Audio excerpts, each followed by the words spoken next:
Et nous reprenons le fil de notre voyage en Corse. Après la réserve de Scandola, direction aujourd'hui le centre de l'île, Mathieu Benoît et Damien Blondeau nous entraînent dans la vallée de la Castagniccia, la région des châtaigniers.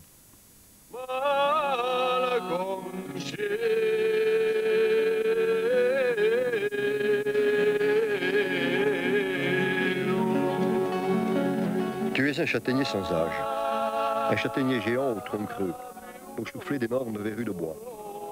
Tu es le seul arbre de la terre. Tu hantes l'esprit de tous, et ton nom réveille en eux de vieilles terreurs. Ils t'appellent Malconsiglio. Des rides profondes et sinueuses comme celles d'un vieillard géant, âgé maintenant de plus de 700 ans. Sur ses racines se dessinent parfois des silhouettes, des visages inquiétants. Ils ont marqué l'imaginaire local depuis des générations. Les gens avaient peur. Les jeunes filles, il y a une fontaine un peu plus loin, les jeunes filles qui revenaient avec leur seille, eh bien, lorsqu'elles passaient devant lui, elles ne hâtaient pas, parce qu'elles pensaient que, justement, ces personnages pouvaient les voir et peut-être être inspirés par une mort future.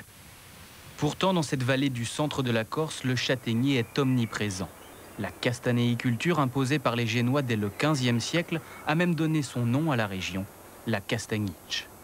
Ici, les compteurs d'eau n'existent pas.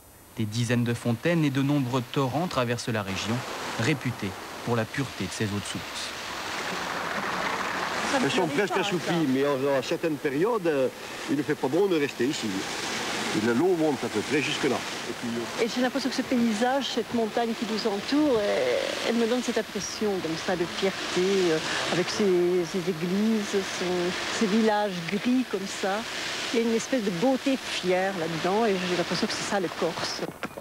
Retour au village de Carcetto, dans le gîte rural des Tours de Teevola. La restauration de ces bâtisses fortifiées du XIIIe siècle a pris plus de 20 ans.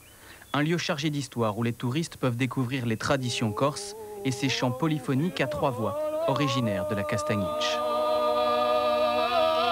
Ici, certains soirs, les hôtes et les habitants du village se retrouvent autour du même repas, dans une ambiance très éloignée des cartes postales touristiques.